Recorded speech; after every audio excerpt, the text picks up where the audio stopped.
Hi hello friends, welcome back my Dhruthi vlogs Kannada channel. ಎಲ್ಲರೂ ಹೇಗಿದ್ದೀರಾ? ಎಲ್ಲರೂ ಚೆನ್ನಾಗಿದ್ದೀರಾ ಅಂತ ಭಾವಿಸ್ತೀನಿ. ಇವತ್ತಿನ ವಿಡಿಯೋದಲ್ಲಿ ಸೂರ್ಯಗೆಡ್ಡೆನ ಬಳಸ್ಕೊಂಡು ಕಬಾಬ್ ಮಾಡೋದು ಹೇಗೆ ಅಂತ ನಿಮಗೆ ಶೇರ್ ಮಾಡ್ತಾ ಇದ್ದೀನಿ. ಸೂರ್ಯಗೆಡ್ಡೆ ಮೇಲಿರುವಂಥ ಸಿಪ್ಪೆನೆಲ್ಲ ನೀಟಾಗಿ ಬಿಡಿಸ್ಕೊಂಡು ಒಂದ್ಸಲ ಚೆನ್ನಾಗಿ ತೊಳ್ಕೊಂಡು ಈ ರೀತಿ ಚಿಕ್ಕ ಪೀಸ್ಗಳನ್ನಾಗಿ ಕಟ್ ಮಾಡಿಕೊಂಡು ತೊಗೊಂಡಿಟ್ಕೊಂಡಿದ್ದೀನಿ. ಒಂದು ಮಿಕ್ಸಿಂಗ್ ಬೌಲ್ಗೆ 2 ಟೇಬಲ್ ಸ್ಪೂನಷ್ಟು ಶುಂಠಿ ಬೆಳ್ಳುಳ್ಳಿ ಪೇಸ್ಟ್ನ ಸೇರಿಸ್ಕೊತಾ ಇದ್ದೀನಿ. ಹಾಗೆ ಒಂದು 4 ಟೇಬಲ್ ಸ್ಪೂನಷ್ಟು ಕಬಾಬ್ ಮಸಾಲ ಪೌಡರ್ನ ಸೇರಿಸ್ಕೊತಾ ಇದ್ದೀನಿ. ಈ ಕಬಾಬ್ ಪೌಡರ್ ಮಸಾಲಾನ ನಾನು ಮನೆಯಲ್ಲೇ ಮಾಡ್ಕೊಂಡಿದ್ದೀನಿ.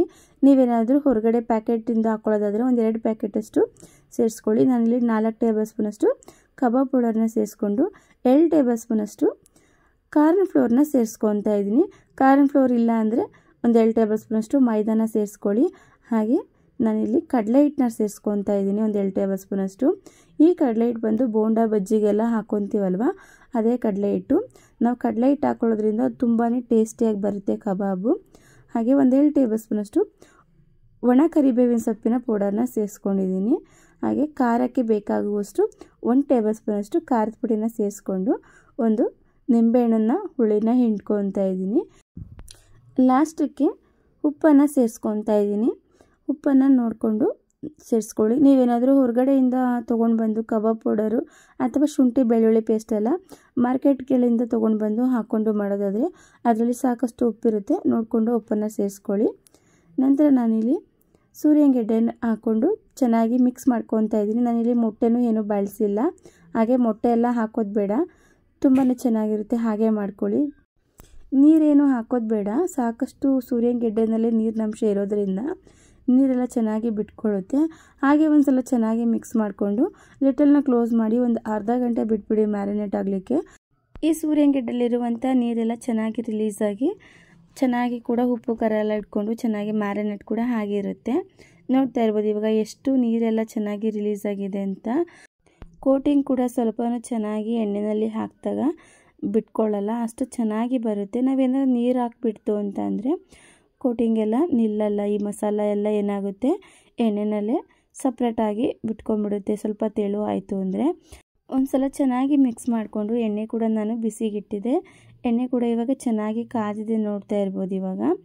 ಈಗ ನಾನು ಸೂರ್ಯಗೆಡ್ಡೆ ಪೀಸಸ್ಗಳನ್ನು ಹಾಕ್ಕೊತಾ ಇದ್ದೀನಿ. ಎಣ್ಣೆಯಲ್ಲಿ ಹಾಕ್ಕೊಂಡು ಸ್ವಲ್ಪ ಮಧ್ಯಮ ಊರಿನಲ್ಲಿ ಇಟ್ಕೊಂಡು ನಾವು ಚೆನ್ನಾಗಿ ಮೀಡಿಯಮ್ ಟು ಲೋ ಫ್ಲೇಮಲ್ಲಿ ಫ್ರೈ ಮಾಡ್ಕೋಬೇಕಾಗುತ್ತೆ.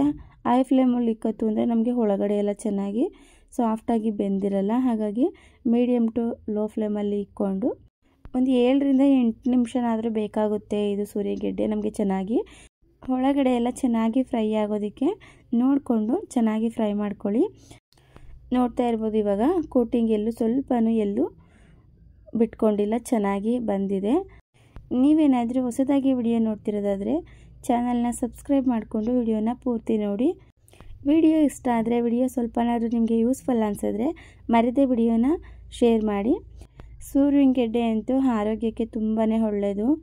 ಕಿಡ್ನಿ ಸ್ಟೋನ್ ಆಗಿರ್ಬೋದು, ಹೊಟ್ಟೆನಲ್ಲಿ ಏನಾದರೂ ಗೆಡ್ಡೆ ಆ ಥರ ಇದ್ದರೆ ಕರಗೋದಕ್ಕೆ ಸಹಾಯ ಮಾಡುತ್ತೆ. ನೋಡ್ತಾ ಇರ್ಬೋದು ಇವಾಗ ಚೆನ್ನಾಗಿ ಫ್ರೈ ಆಗಿದೆ.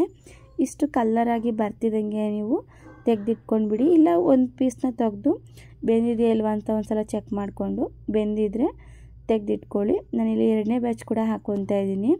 ತುಂಬಾ ರುಚಿಯಾಗಿ ಚೆನ್ನಾಗಿ ಬರುತ್ತೆ. ತಿನ್ನಲಿಕ್ಕಂತೂ ತುಂಬಾ ಟೇಸ್ಟಿಯಾಗಿರುತ್ತೆ. ಮೇಲ್ಗಡೆ ಎಲ್ಲ ಕ್ರಿಸ್ಪಾಗಿ ಒಳಗಡೆ ಸಾಫ್ಟಾಗಿ. ನೀವು ಕೂಡ ಒಂದು ಸಲ ಈ ಸೂರ್ಯಗೆಡ್ಡೆಯಿಂದ ಕಬಾಬ್ ರೆಸಿಪಿನ ಮಾಡಿ. ಇವಾಗ 2ನೇ ಬ್ಯಾಚ್ ಕೂಡ ಹಾಕ್ಕೊಂಡು ಫ್ರೈ ಮಾಡ್ಕೊತಾ ಇದ್ದೀನಿ. ನೋಡಿದ್ರಲ್ವಾ ಸೂರ್ಯಗೆಡ್ಡೆಯಿಂದ ಕಬಾಬ್ ಹೇಗೆ ಮಾಡೋದು ಅಂತ. ಈ ವಿಡಿಯೋ ನಿಮಗೆ ಸ್ವಲ್ಪನಾದರೂ ಯೂಸ್ಫುಲ್ ಅನಿಸಿದರೆ ವಿಡಿಯೋನ ಮರೆದೇ ನಿಮ್ಮ ಫ್ಯಾಮಿಲಿ ಫ್ರೆಂಡ್ಸ್ಗೆ ಎಲ್ರಿಗೂ ಶೇರ್ ಮಾಡಿ. ಹಾಗೆ ಚಾನಲ್ಗೆ ಸಬ್ಸ್ಕ್ರೈಬ್ ಆಗಿಲ್ಲ ಅಂದರೆ ಸಬ್ಸ್ಕ್ರೈಬ್ ಮಾಡಿಕೊಂಡು ವಿಡಿಯೋನ ಪೂರ್ತಿ ನೋಡಿ. ಇದೇ ರೀತಿ ಒಳ್ಳೊಳ್ಳೆ ರೆಸಿಪಿಯೊಂದಿಗೆ ಸಿಗ್ತೀನಿ. Thank you for watching my video.